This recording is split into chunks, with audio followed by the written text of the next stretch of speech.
Boa noite, meus irmãos. No Celebra a Palavra desse bimestre, eu tenho trabalhado com os adolescentes o livro de Provérbios. E alguns conceitos são chave, são bem principais no livro de Provérbios. Certamente o conceito mais chave no livro de Provérbios é o conceito de sabedoria. É para isso que o livro de Provérbios foi escrito, para ensinar a sabedoria.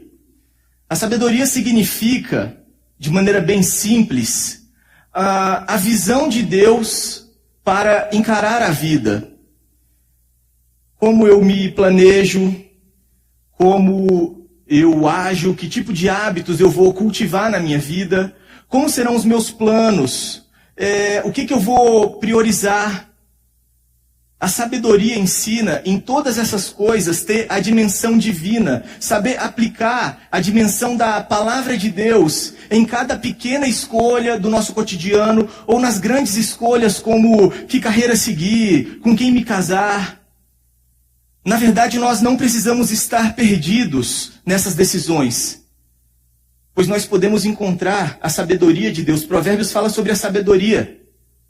Fala também de um outro conceito que é muito importante, que é principal, que é o temor do Senhor. O temor do Senhor significa viver uma vida que seja realmente devotada a Deus.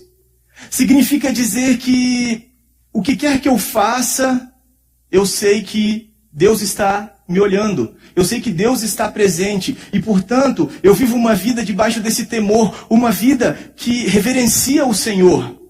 E que também entrega cada atitude, cada palavra, cada pensamento numa forma de adoração a Deus. Isso é temor do Senhor. Reconhecer o Senhor em todos os seus caminhos. O Senhor está presente em tudo que eu faça. Temor do Senhor é chave no livro de Provérbios. Mas tem um terceiro conceito que eu diria que está entre os três mais importantes no livro de Provérbios, que é o conceito de coração. Esse conceito é chave no livro de Provérbios e é chave em todas as escrituras, em toda a Bíblia. A Bíblia chama a atenção para o coração. O coração, ele nada mais é do que o verdadeiro eu. Quem eu sou verdadeiramente? Muito além das opiniões que as pessoas possam ter a meu respeito. Talvez eu possa perguntar aqui para vocês nesta noite, o que vocês acham de mim? Como que vocês descreveriam o Vitor? E aí talvez você fosse dar a opinião A, a opinião B, e você falaria sobre mim, você me descreveria. Mas o que a Bíblia diz é que essa descrição, embora possa ser verdadeira em alguma medida, essa descrição, ela não é profunda, ela não é verdadeira plenamente, porque você não consegue ver as verdadeiras intenções que está lá dentro. Ninguém consegue perceber as verdadeiras motivações, os verdadeiros desejos, as intenções, as crenças que me movem, as necessidades que eu julgo importantes do meu coração e que, portanto, eu vou batalhar para supri-las. Eu posso ter atitudes muito positivas e louváveis diante de vocês, mas meu coração carregar intenções bem maléficas por trás dessas atitudes aparentemente positivas. Por isso que o coração é quem eu realmente sou. E hoje nós vamos pensar neste tema do livro de Provérbios. Nós vamos pensar sobre o coração. E qual é o nosso papel diante do nosso próprio coração. Então eu te convido para abrir a Bíblia lá em Provérbios 4, a partir do versículo 20. E nós vamos ler alguns versículos. Enquanto você abre a sua Bíblia, eu queria falar brevemente sobre a estrutura do livro de Provérbios. Existem algumas teorias sobre qual foi o propósito de Salomão quando ele escreveu o livro de Provérbios. Alguns vão dizer que ele tinha uma escola de jovens sábios. A teoria que eu mais gosto é que Salomão, ele compilou o livro de Provérbios pensando na educação do seu próprio filho, do futuro rei de Israel. Porque quando a gente vê os primeiros capítulos do livro de Provérbios, se você perceber, principalmente o capítulo 4, é latente o desejo do coração de um pai falando para o seu filho: filho meu, preste atenção às minhas palavras, preste atenção à minha sabedoria. Portanto, o livro de Provérbios ele é dividido, grosso modo, no capítulo 1 ao 9, do pai fazendo um discurso de convencimento ao seu filho. O pai falando: meu filho, você precisa ouvir as minhas palavras, você precisa dar atenção à sabedoria. A sabedoria é muito mais excelente que a insensatez. Então, do capítulo 1 ao 9, ele tem uma grande parte discursiva. Do capítulo 10 ao capítulo 31, aí é realmente o provérbio como a gente está acostumado a pensar. São versículos, geralmente versados através de duas orações, que são orações paralelas entre si. E por que eu estou dizendo isso? Porque esse parágrafo que nós vamos ler agora, o capítulo 4, vamos ler do versículo 20 ao 27, representa o apelo do pai. Um desses trechos em que o pai está apelando: filho meu, não ande com os insensatos, não vá para os caminhos da insensatez, filho meu, atente à sabedoria. E aí o que a gente vê nos versículos 20 a 22 são alguns motivos. Na verdade é o pai falando: meu filho, presta atenção. É o pai quando fala com o adolescente: presta atenção, olha nos meus olhos, que eu vou falar é importante. O filho está distraído, mexendo no celular. Não, ei, olha para mim, que eu vou falar com você é importante. Salomão está chamando a atenção dele. Olha só os versículos 20 a 22. Filho meu, escute o que eu lhe digo, preste atenção às minhas palavras. Nunca as perca de vista, guarde-as no fundo do coração, pois são vida para quem as encontra e saúde para todo o seu ser. Então, tem essa chamada de atenção nos versículos 20 a 22. O pai está chacoalhando o filho: eu vou falar algo importante para você agora, preste atenção. E no versículo 23, o pai vai dar uma ordem, ou talvez um conselho amoroso de um pai para um filho, um conselho sério, um conselho solene. Versículo 23 diz: acima de tudo, guarde o seu coração, pois dele depende toda a sua vida. O pai está falando para o filho, ele está comparando o coração do filho ao tesouro mais precioso que ele poderia ter. Meu filho, você pode achar que você tem coisas de valor para guardar, você pode achar que você tem coisas importantes que você quer manter, que você quer cuidar, mas eu vou te falar uma coisa: acima de todas essas coisas, o tesouro mais precioso que você tem, o tesouro mais precioso que você precisa guardar é o seu coração. E a minha versão que eu li aqui diz: pois dele depende toda a sua vida.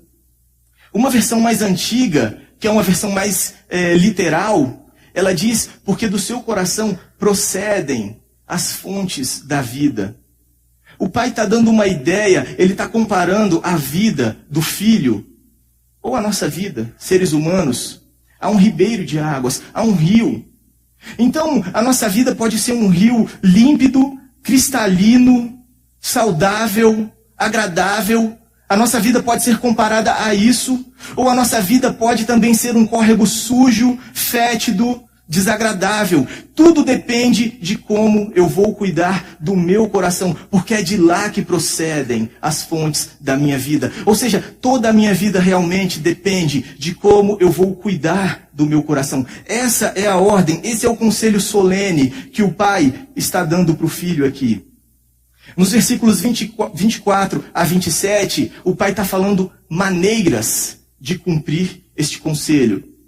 É como se o filho dissesse: tá bom, pai, eu entendi, mas como assim? Como é que eu faço isso?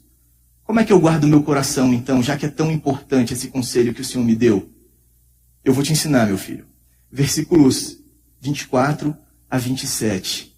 Então, o que eu queria discutir com vocês essa noite, se eu fosse fazer uma paráfrase do ensino de Salomão, eu diria que o nosso coração, ele precisa ser guardado por 3 chaves. A minha avó dizia, né, quando algo é muito importante, você tem que guardar isso a 7 chaves. Eu me inspirei na minha avó para... Nosso coração precisa ser guardado não a 7, a 3 chaves. É isso que Salomão está dizendo para o seu filho. Então vamos ler novamente do versículo 23 ao 27. Acima de tudo, guarde o seu coração, pois dele depende toda a sua vida. Afaste da sua boca as palavras perversas. Fique longe dos seus lábios a maldade. Olhe sempre para frente. Mantenha o olhar fixo no que está adiante de você. Veja bem por onde anda, e os seus passos estarão seguros. Não se desvie nem para a direita e nem para a esquerda. Afaste os seus pés da maldade. O nosso coração precisa ser guardado a 3 chaves. E a primeira chave que Salomão nos ensina, se nós queremos realmente guardar o nosso coração, se nós queremos que nossa vida seja uma vida pura, uma vida límpida, uma vida saudável, tudo começa em guardar o coração com essa primeira chave, que eu chamo aqui a chave da língua edificadora. No versículo 24, mais uma vez, Salomão diz: afaste da sua boca as palavras perversas. Fique longe dos seus lábios a maldade. Irmãos, o conselho aqui não poderia ser mais claro, não poderia ser mais direto. Salomão está falando: meu filho, se você quer manter o seu coração puro, guarde os seus lábios de falar maldade. Não fale coisas que não prestam. Talvez nós pudéssemos dizer coisas que não edificam. Provérbios 17, 28 diz que até o insensato passará por sábio se ficar quieto, e se contiver a língua, ele parecerá que tem discernimento. Ou seja, nessa comparação exagerada, nessa hipérbole, Salomão está querendo dizer o seguinte: olha, não é sábio falar demais. Claro que não. A Bíblia sabe da nossa natureza pecaminosa. E nós sabemos disso. Quanto mais nós falamos, mais a tendência de que nossas palavras sejam tolas, sejam pecaminosas. E Provérbios fala sobre isso também, Provérbios 10, 19. Quando são muitas as palavras, o pecado está presente, mas quem controla a língua é sensato. Ou seja, Salomão deixa claro, é impossível que não exista pecado na multidão de palavras. Eu queria expandir esse ensino, eu queria expandir isso que Salomão está dizendo aqui, com as palavras de Jesus. Em determinado contexto da vida de Jesus, aconteceu o seguinte: ele estava com seus discípulos ali, se alimentando, não sei se em alguma casa, não sei se em um lugar público, e os fariseus começam a observar Jesus, os seus discípulos se alimentando, e os fariseus, aqueles homens mais religiosos da sua época, eles vêm questionar Jesus. Peraí, por que os seus discípulos comem sem lavar as mãos? A questão dos fariseus não tinha nada a ver com higiene. A questão dos fariseus era uma limpeza cerimonial, porque os fariseus eles eram tão religiosos que eles falavam o seguinte: eu fui na feira, eu posso ter encostado num pecador, e se eu encostei num pecador eu agora me tornei impuro, e ai de mim ser eu impuro, então eu lavo as minhas mãos. Por quê? Porque se eu estiver impuro por ter tocado num pecador, eu vou me alimentar e eu vou me tornar impuro com esse alimento que eu toquei com essa mão suja de pecado. Essa era a mentalidade de um fariseu. E aí Jesus, nesse contexto, eu vou ler, me acompanhe por favor, em Marcos 7, 14 a 20, Jesus traz um ensino diante desse contexto. Diz o seguinte: Jesus chamou novamente a multidão para junto de si e disse: ouçam-me todos e entendam isto. Não há nada fora do homem que nele entrando possa torná-lo impuro. Pelo contrário, o que sai do homem é que o torna impuro. Se alguém tem ouvidos para ouvir, ouça. Depois de deixar a multidão e entrar em casa, os discípulos lhe pediram a explicação da parábola. Será que vocês também não conseguem entender? Perguntou-lhe Jesus. Não percebem que nada que entre no homem pode torná-lo impuro? Porque não entra no seu coração, mas em seu estômago, sendo depois eliminado. Ao dizer isso, Jesus declarou puros todos os alimentos e continuou: o que sai do homem é que o torna impuro, pois do interior do coração dos homens vêm os maus pensamentos, as imoralidades sexuais, os roubos, os homicídios, os adultérios, as cobiças, as maldades, o engano, a devassidão, a inveja, a calúnia, a arrogância e a insensatez. Todos esses males vêm de dentro e tornam o homem impuro. Então Jesus joga o problema da língua, o problema das palavras para dentro do coração. E eu não sei se você percebeu, Jesus ele traz um ensino importante. Jesus está dizendo que nós, com as nossas palavras, podemos cair num círculo vicioso de pecado.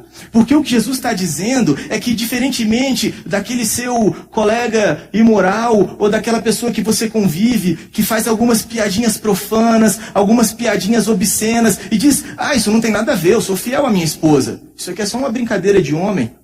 Jesus está falando, não. Quem fala isso, o que sai da boca, reflete o que está dentro do coração. Um coração cheio de adultério. Mas Jesus vai além, porque ele diz, isso sai da boca, porque o coração está cheio. Mas uma vez que saiu da boca, isso contamina ainda mais o coração. Olha só o que ele diz no versículo 23. Todos esses males vêm de dentro e tornam o homem impuro. Jesus falou, o que sai dos lábios nos torna impuro.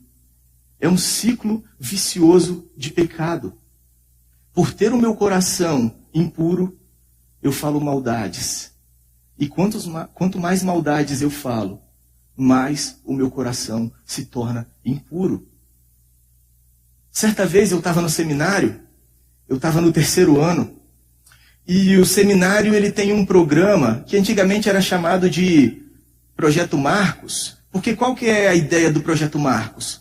A ideia é que, comparativamente com a história de Marcos na Bíblia, Marcos era um discípulo bem inconstante, imaturo, a ponto de Paulo brigar com Barnabé. Paulo falou, não, Barnabé, Marcos não vai com a gente. Mas Barnabé fala, não, eu quero apoiar Marcos, eu quero investir na vida de Marcos. E a gente vê que Marcos, depois do investimento de Barnabé, se tornou um grande homem, escreveu um evangelho, etc. Resumindo, a ideia do seminário é essa. Então, os novos alunos, primeiro-anistas, são alunos do Projeto Marcos. Os alunos mais velhos são alunos Barnabé. Essa é a ideia, grosso modo, para vocês entenderem. E aí eu já era 3º ano, se eu não me engano, entrou um aluno do 1º ano. O seminário é sistema de internato, então nós morávamos no mesmo quarto, dividíamos o quarto ali.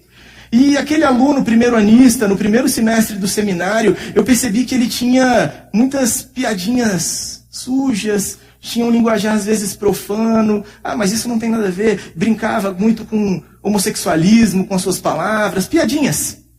E teve um dia que eu chamei ele no canto e falei, olha, fulano, isso não convém para nenhum cristão, quanto mais na nossa vocação, na vocação que você escolheu. Você é chamado para falar da palavra de Deus e você tem um linguajar meio estranho. E naquele momento ele ouviu aquilo. Alguns dias depois ele me chamou, Vitor, eu queria que você me acompanhasse mais. Eu quero iniciar um processo de prestação de conta com você, porque você viu esse pecado em mim e eu quero a sua ajuda. Projeto Barnabé, Marcos. Eu falei, tudo bem. Na primeira conversa que nós tivemos, eu fiz a seguinte pergunta para ele. Falei, fulano, você tem algum problema, alguma luta na área da sexualidade, talvez na pornografia?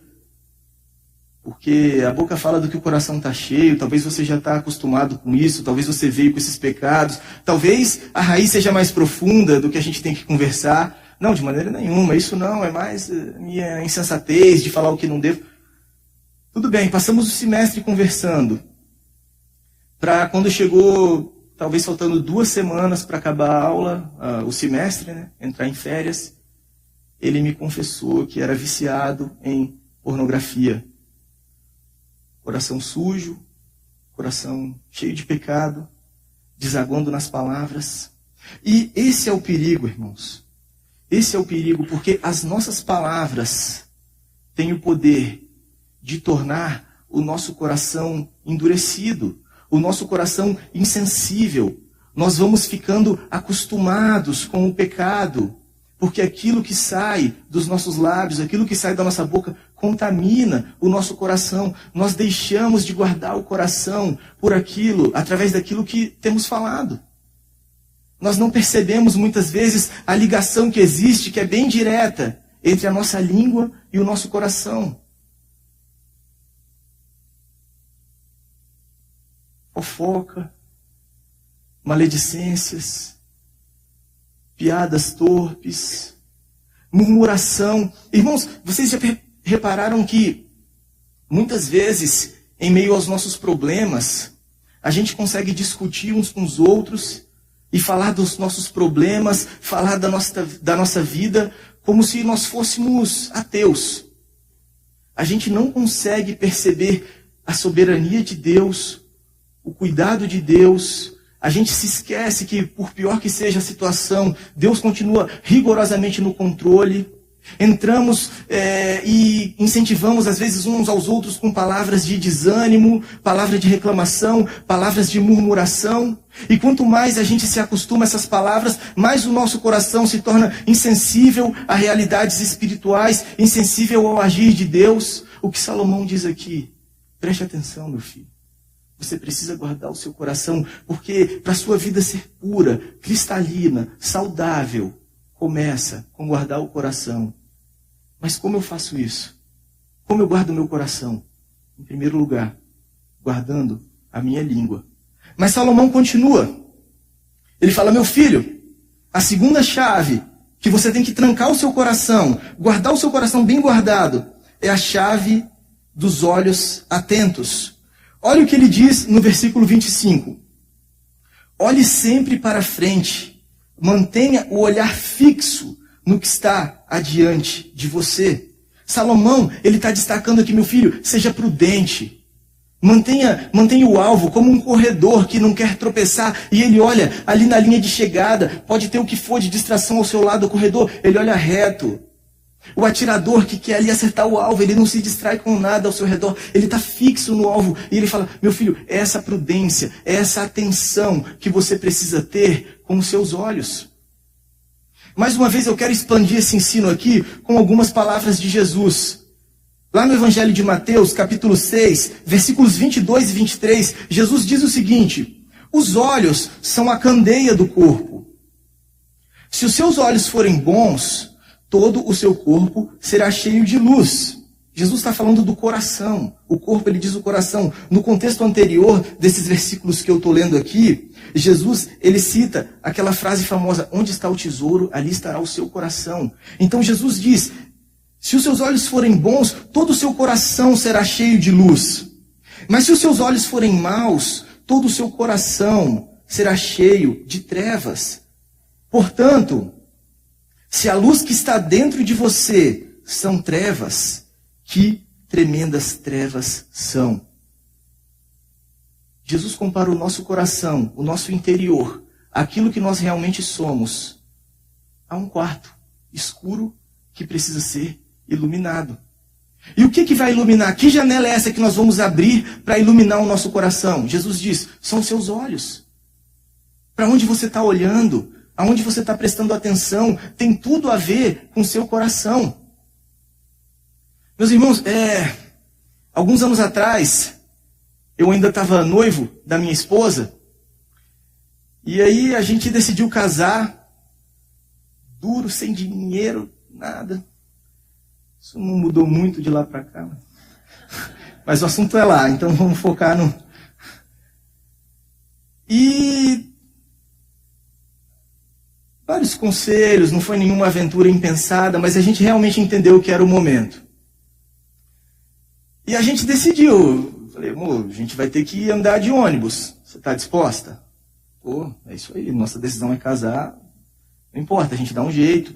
Amigos nossos falaram, não, no mercado, a gente presta o carro. Enfim, a gente estava disposto. E aí, um irmão meu, um grande amigo, desses amigos mais chegados que irmão, que Provérbios diz também, um dia ele me chamou para conversar e falou, olha, eu quero vender meu carro para você. Aí eu falei, mas não tem dinheiro, né? Você sabe disso, não tem dinheiro. Ele, não, eu quero que você pague, depois que você casar, você começa a pagar, e você me paga do jeito que você quiser. Que bênção, né? Deus deu um carro, estou pagando até hoje. Feliz da vida com aquele carro. Feliz da vida. O carro tinha uns amassados em cada porta, no capô, só não era amassado no teto, né? Ele não cuidou muito bem. Mas eu estava todo animado com aquele carro. Estava todo feliz. Hoje eu desamassei também, graças a Deus. E eu estava todo animado com aquele carro. Estava muito feliz. No seminário ali, aquela coisa. E aí, eu comecei a olhar para o lado, meus amigos, né? Lá todo mundo mora junto, prédios, quartos. E de repente eu vi um moleque de 18 anos chegando na segunda-feira, um HB20, novinho, zerado, completinho. Eu comecei a olhar assim. Aí depois um outro moleque, 18, 19 anos, com um golzinho também, do ano, zerado. Esse moleque precisa desse carro? Senhor, por que o Senhor me deu esse aqui? É engraçado, mas é vergonhoso. Sério. Triste. Entende? É cobiça dos olhos. Entende? Quantos de nós, insatisfeitos com a vida, diante de Deus, porque decidimos olhar para o lado. Minha casa estava perfeita, mas eu comecei a olhar para o lado. Meu emprego estava bom, mas eu comecei a olhar para o meu irmão. Mantenha os olhos fixos. Quer manter seu coração puro, meu filho? Guardar o seu coração. Não é à toa que a Bíblia diz que a avareza, ela é idolatria. Colossenses 3:5. Cobiça sexual. Olha o exemplo de Jó. Jó 31:1.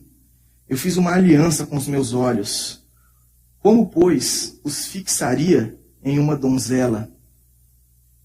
Jó, a Bíblia diz que não existia homem mais justo que ele em toda a face da terra. E a gente vê um aspecto da sua justiça aqui. Eu fiz um acordo com os meus olhos. Eu não sou desatento com os meus olhos. Eu fiz um acordo comigo mesmo. Eu não vou olhar para qualquer mulher mais jovem, mais bonitinha. Entende? Cobiça na área sexual. Quantos de nós caímos? Deixamos nosso coração impuro, insatisfeito, porque decidimos olhar para o lado. Salomão dá esse conselho para o seu filho: meu filho, guarde o seu coração. A saúde da sua vida começa em como você está guardando o seu coração. Mas como assim? Guardando os seus olhos em segundo lugar. E por último, a última chave que nós temos que trancar, bem trancado o nosso coração. Eu estou chamando da chave dos pés prudentes. Versículos 26 e 27. Veja bem por onde anda, e os seus passos serão seguros. Não se desvie nem para a direita, nem para a esquerda. Afaste os seus pés da maldade. Mais uma vez, Salomão está falando: meu filho, seja prudente. Meu filho, tenha discernimento. Não vai para qualquer lugar que te chamem para ir, não. Pense antes, vale a pena. Vai me fazer bem. Logicamente que o que Salomão está falando aqui não é simplesmente um conceito geográfico. Sim, tem alguns lugares que realmente nós não precisaríamos nem discutir. Embora muitas vezes a gente veja um jovem, um adolescente, é só aquela baladinha, mas não tem nada a ver. Eu vou no barzinho ali, mas não vou fazer nada, não tem nada a ver. Eu vou só com a galera ali, mas não tem nada a ver. Claro que tem. Claro que tem. Guardar o coração. Mas mais do que esses lugares, tem a ver com as companhias. Tem a ver com realmente as amizades que nós permitimos o nosso coração cultivar. Aquele amigo do peito, aquele amigo que eu permito que me influencie e que eu influencie a vida dele. Se eu quero guardar o meu coração, eu preciso prestar atenção nisso. O livro de Provérbios fala em vários versículos sobre a importância da amizade. A amizade tem um propósito. A amizade foi criada por Deus. A Bíblia, ela usa uma palavra para amigo do peito, amigo do coração. A palavra no hebraico para amigo significa aquela pessoa que é grudada, aquela pessoa que eu estou tão à vontade ao lado, aquela pessoa que eu estou totalmente seguro. Amigo. Inclusive essa palavra é usada em outros contextos para o relacionamento entre marido e mulher. Amizade é algo sério na Bíblia. E Salomão está falando, meu filho, você quer guardar o seu coração? Você quer ter uma vida saudável? Tome cuidado com as amizades. Tome cuidado com as pessoas que você tem se aproximado. Isso é um grande indicador para nós. Porque se o prazer do meu coração está nas companhias que não são irmãos cristãos, isso já pode dizer que meu coração está distante de Deus. Eu prefiro as amizades talvez do trabalho, da faculdade, da escola, do que as amizades da igreja. Devemos sim amar os incrédulos, mas com discernimento. Porque a maior mostra do nosso amor para eles é ganhá-los para Cristo. Essa tem que ser a nossa intenção. Mas se o meu prazer está na companhia deles, olha o que o Salmo 1 diz. Como é feliz aquele que não segue o conselho dos ímpios, não imita a conduta dos pecadores e nem se assenta na roda dos zombadores.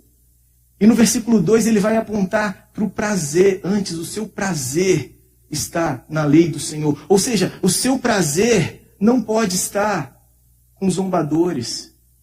Se o prazer está com os zombadores, tem algo errado. Meu coração já está muito contaminado pelo pecado e eu preciso me atentar diante de Deus. Provérbios 13, 20. Aquele que anda com os sábios será cada vez mais sábio, mas o companheiro dos tolos acabará mal. 1 Coríntios 15, 33. Não se deixe enganar. As más companhias corrompem os bons costumes. Enfim, com que tipo de pessoa eu tenho me relacionado? Amizade, trabalho, faculdade, às vezes até mesmo dentro da igreja, infelizmente. Pessoas que me desafiam a crescer, que me constrangem com seu amor por Cristo. Pessoas para quem eu olho e falo, nossa, como eu preciso orar mais, como eu preciso ler mais a Bíblia, como eu preciso me aproximar. Olha que exemplo essa pessoa. Ou será que são pessoas que me deixam acomodado na minha mediocridade? Eu estou muito bom mesmo, olha meu amigo aqui, estou bem melhor que ele. Entende? Porque amizade na Bíblia, amizade na palavra de Deus é coisa séria. Amizade tem sim potencial para nos influenciar muito. Enfim, eu diria que o ensino deste texto, numa perspectiva cristã, numa perspectiva que olha para a cruz, que olha como isso se cumpriu em Cristo, é que o cristão maduro sabe proteger o seu próprio coração. O cristão maduro, ele não é desatento. O cristão maduro, ele olha bem para o que está saindo da sua língua, ele olha bem para o que está chamando a sua atenção, seus olhos. Ele olha bem que tipo de pessoa o seu coração tem se inclinado para se relacionar. O cristão maduro, ele não deixa o seu coração desprotegido, porque toda a vida depende do coração. O cristão maduro sabe proteger o seu próprio coração.